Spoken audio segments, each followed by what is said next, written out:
Good evening, Facebook friends, YouTube friends, whatever social media you're watching this from. This is Ms Margaret coming to you this Sunday evening, saying that this is the day that the Lord has made, and I will rejoice and be glad in it. Hope everyone has had a wonderful day. It's probably about 8 o'clock in the evening, and this is a time that I usually come and talk to a lot of my seniors, okay? And just kind of share, inform, try to inspire, and encourage you. Well, tonight is a little bit different. Tonight, I want to kind of tell you a story of an adventure that I have, that I've been on. It's just one story. It's many adventures throughout my lifetime, but this is one that I want to share with you. And sometimes we just need to tell our story, okay? This is something that happened when I was still in my teens. I was about 19 years old, and I called it an unforgettable adventure. And so I hope you pull up a chair, grab your tea, your coffee, your water, whatever it is that you're drinking. Pull up a chair, and I just want to share a story. It's an unforgettable story. And I hope you don't mind. This is something that I journal. I told you I journal, and so I want to kind of read it to you. And I'm going to attempt to read. Now, I'm still having some issues in focusing, but I hope that you'll stick with me as I read my story. The music that you hear in the background, of course, is YouTube, and it's winter jazz. That's what it is. And it's off of YouTube, so it's not mine. I didn't produce it, but I want to just get that cleared up, okay? It is from YouTube. So I'm just going to go ahead and begin, and I'm going to just start reading. So pull up a chair, listen in. An unforgettable adventure. When I was 19 years old, I made a decision to go on an adventure of my life. I had just been married to my first husband for only 4 months when he got orders to go overseas on a 2-year tour in North Africa. I was determined that I was not going to remain in the state as a young bride if there was any chance to go abroad. I wrote my husband a letter about a month in advance informing him that I was preparing, and I told him my arrival time and date. Without getting a letter in response from him, I began to make plans and taking necessary steps to obtain my passport, getting the necessary vaccines, and purchasing a one-way ticket for $300. And I packed my bags to go to a country I'd never been before in my life. With just an address on a letterhead, I headed to Morocco with only a few dollars, no more than $100 in my purse. It was the craziest thing I'd ever done in my life, but I didn't think of the consequences. I just rushed in like a fool. I flew TWA Airlines to New York City, and I had to make my way to Pan American Airlines, which is a bus ride.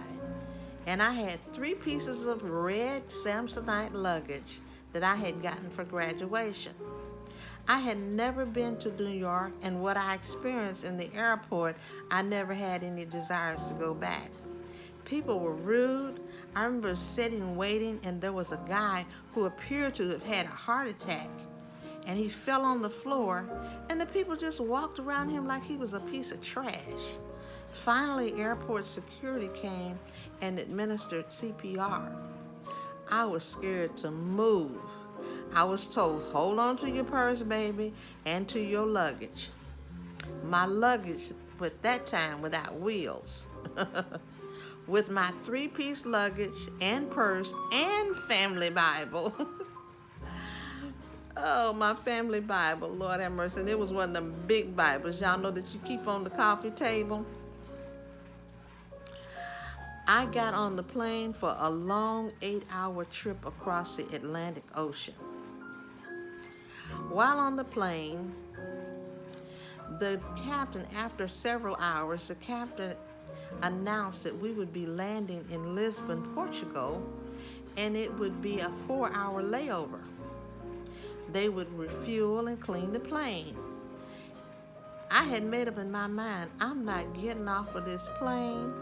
My fear was if I would miss the plane, I only had a little money, and if I got off or got left, I couldn't even afford a hotel. So I sat in my seat while everybody and everyone made their way off the plane. There was a brother that noticed me and said, "Sister, are you getting off?" I said, "No, I'm fine." He informed me, "Well, this is going to be a long wait." I said, "No problem, I'm good." After about 30 minutes, he came back and he introduced himself and he said, "I really need you to get off the plane. And he assured me that he would not let me miss the flight out."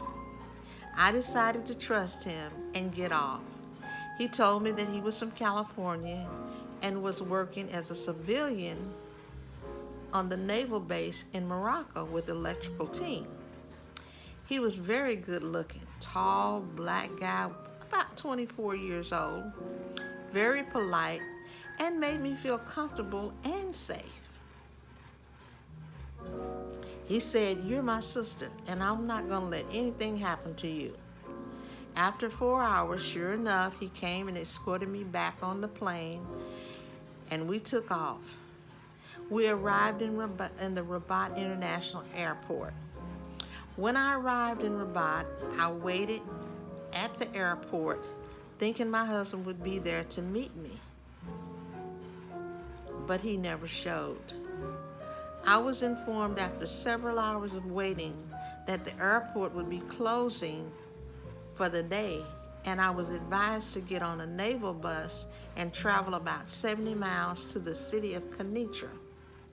They told me it was a naval base there, and the last bus was about to leave, and I should make sure that I got on that bus. There were a lot of Navy and Marine guys on the bus, and I was only female on the bus, with the exception of a few Moroccan ladies who dressed in garments with their head coverings and their face veiled. And they stared at me like I was some kind of alien. I asked if I could get once we arrived in Kenitra, there was still no sign of my husband. The bus dropped all the passengers off at the Kenitra Hotel, which was the largest one in the city. I asked if I could get a phone number to call the military base where my husband was stationed, and was told that due to some type of alert, all calls to the base were on red alert, so I couldn't call. It finally set in that my husband didn't even know I was there. I found myself not really knowing what to do, and I was not able to speak Arabic or French language. The desk clerk spoke English and suggested I check in, and they would let me know if and when I could make a phone call. The young black brother that was on the plane, who was from California, happened to be at the hotel, and he saw that I was upset and offered to buy me a cup of coffee in the hotel dining room. I cried and I told him that my husband was not there to meet me, and I couldn't call him, and I didn't know what to do. He offered to help me because he was there with a team of guys who would be working at the military base where my husband was, and they would offer to drive me to the base about 26 miles away. He suggested I check in the hotel and they would call me once they got settled in. Remember, I only had a little money, and I was at the largest hotel in the city. So I didn't even think I had enough money for a room. What I didn't realize was that everything there was a lot cheaper than in the United States. The room only cost me $5 a U.S. currency. So that made me feel better, and I checked in. I was relieved. Bundy Lowe was his name. He instructed me to check in. "Get some rest, sis. and he would come around 4 o'clock to go to the base. He would knock on the door a certain way, and I would know it was him.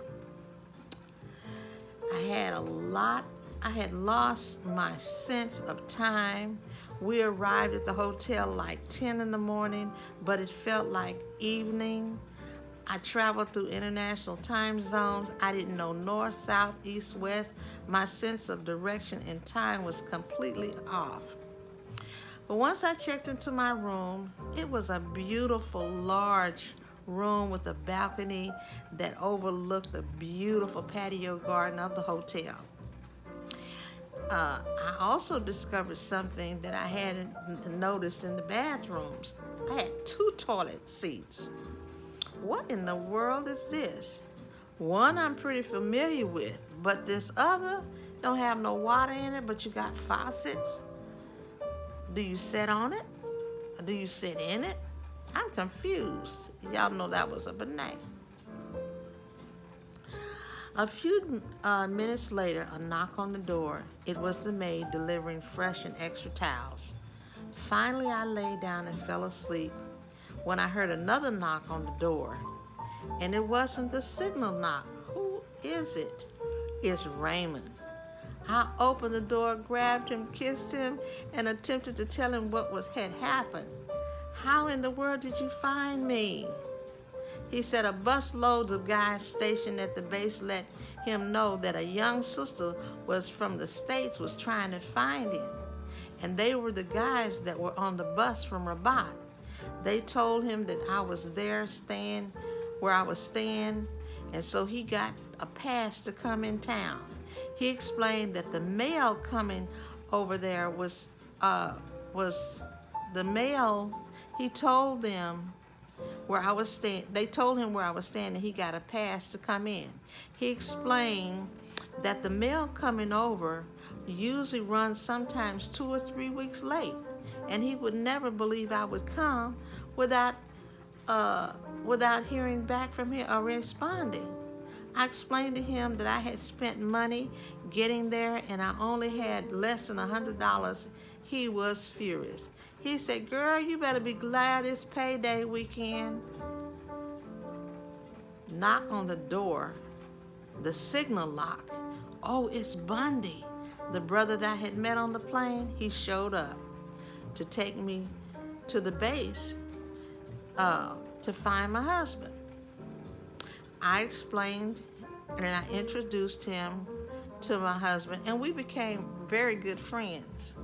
The following day, we went out to look for a place for me to live because there was no housing available on base, and it would take a lot of red tape waiting period to get base housing.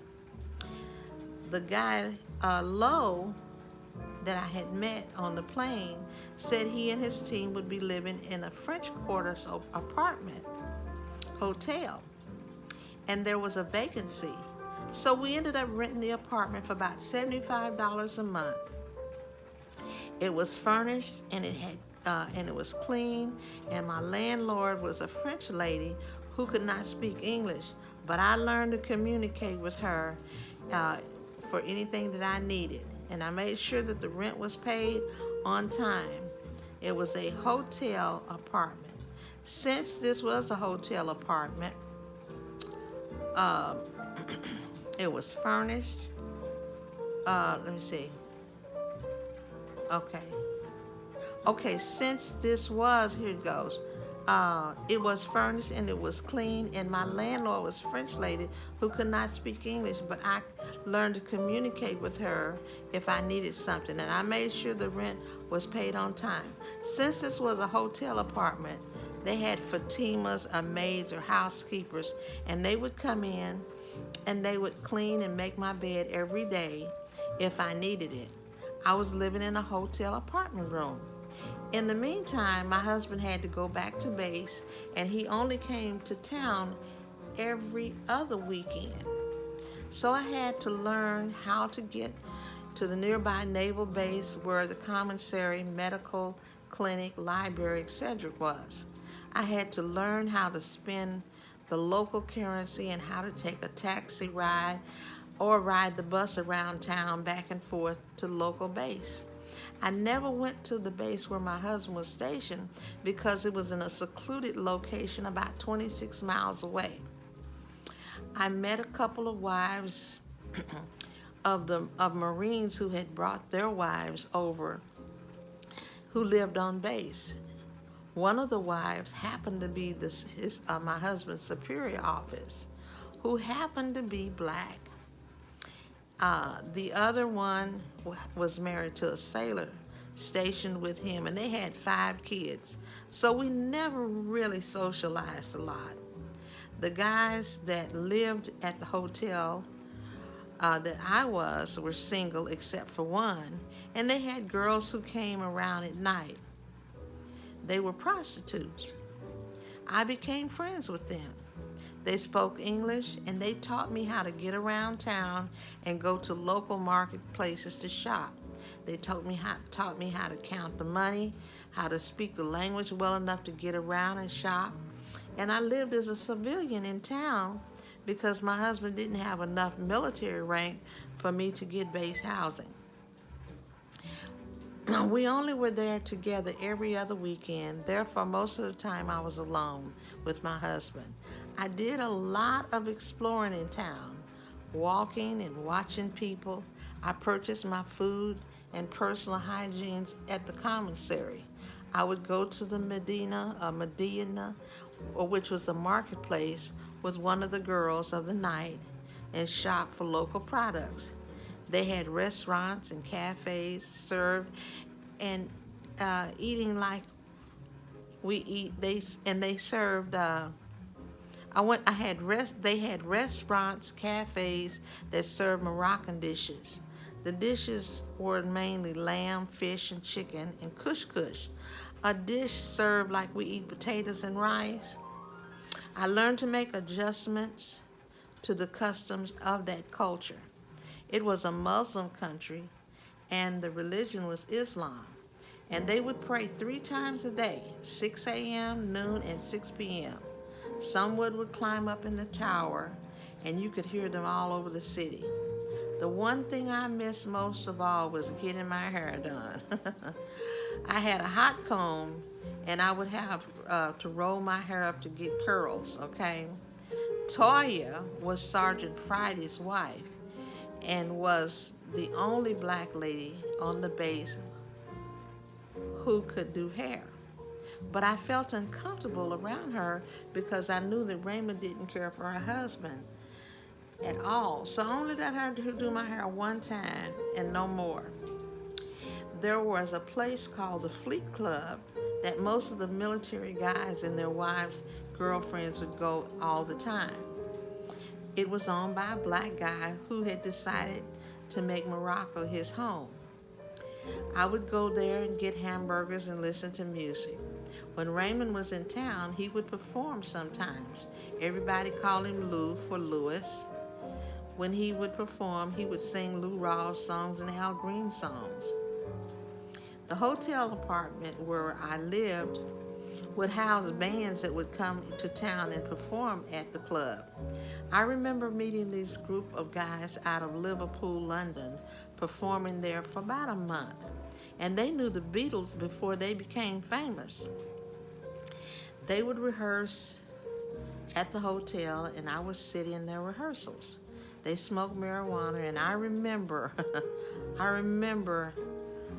smoking with them.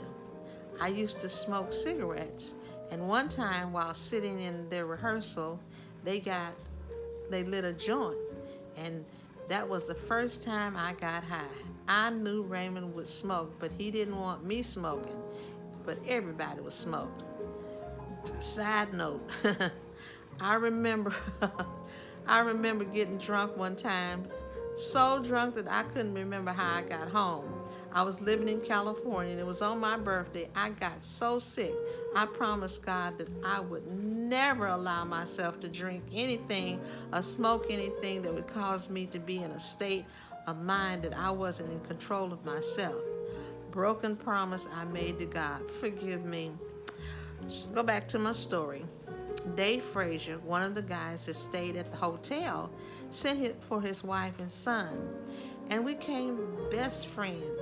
Liz, much older than me, but we kept each other company. She was from New York. We would go to the marketplace, the movies, the club, took trips, with a few of the wives. I remember another incident that happened at a house party. I believe her name was Doris or Dorothy. She was married to one of the Navy guys, and they're the ones that had the 5 kids. There was a rumor out that Doris was traveling to Italy, meeting this guy, and having an affair. And her husband was having an affair also with some local chick. We were at a house party on base, and the folks were drinking, and some were playing cards, and I was sitting in the kitchen with Liz. All of a sudden, I heard this big, huge beer bottle break, and Doris was standing with a sharp tip laying on the jugular of his throat, threatening to cut his throat if he breathed. And whatever was said, it was about to end horribly. One of the guys and Liz talked her and begged her not to kill him. Liz said, Liz, Doris, you've got 5 kids. It's not worth it, baby. Put the bottle down. She finally dropped it and told him to get out, and she wanted a divorce. I left that party that night ready to come back to the world. Oh, Lord. During my stay in Morocco, I experienced being in an earthquake. It literally shook me out of my bed. I didn't know what it was. All I knew is that I was ready to come back to the States.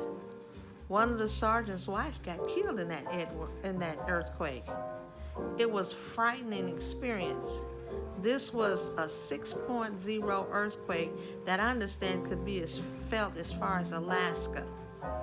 During that season, the locals were fasting and celebrating some type of Muslim holiday, and I believe they may have overindulged. They said they may be overindulged, and that brought about Allah was upset, and that brought about the earthquake. The guy Lo I met on the plane eventually moved back to the States. Dave and Liz found a duplex apartment upstairs and one downstairs, and they suggested that we move. I moved upstairs, and Liz and little David downstairs, and Dave would feel much more comfortable while he was out working long hours on the base. So I decided to move, and it was a nice setup. It was closer to the commissary also. Eventually, Liz and Dave ended up moving into what they call a villa. It was really nice, but it was on the other side of the city, and I couldn't afford to live there. So I didn't spend that much time with Liz anymore.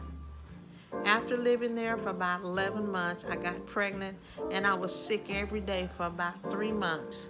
I couldn't stand to smell anything. I couldn't keep food down. I lost a lot of weight. Eventually, the medicine the doctor prescribed, I was hardly able to keep it down.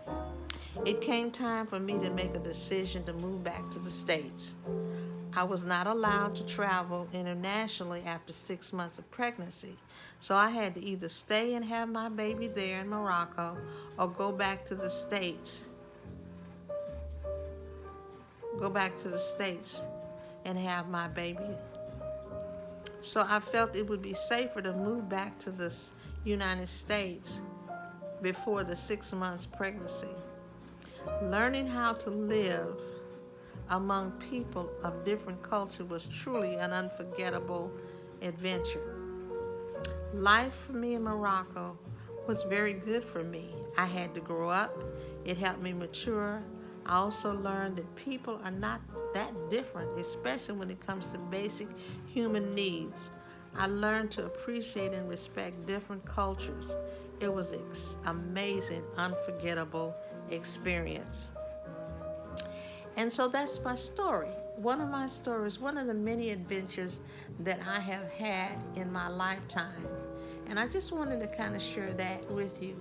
It doesn't matter where you are. people are people.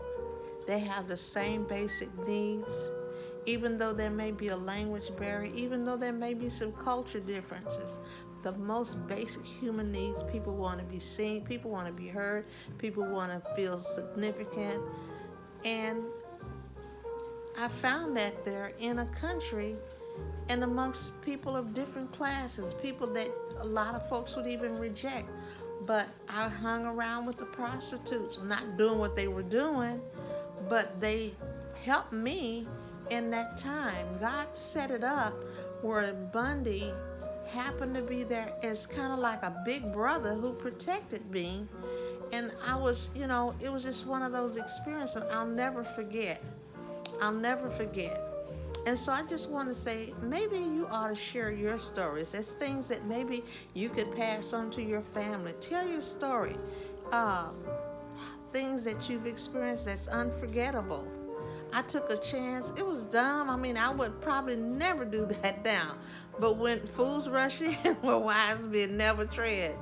But I did it, and I didn't even think of any bad consequences. And even though I was in a foreign country, foreign language, foreign culture, God still took care of me. And it was just amazing. And I just wanted to kind of share that with you tonight. So I'm not going to stay on here any longer. I hope everyone has a wonderful week. We're in a new week now. It's supposed to get warmer. And so get out and do what you need to do. There may be some rain or storms later on in the week or next week.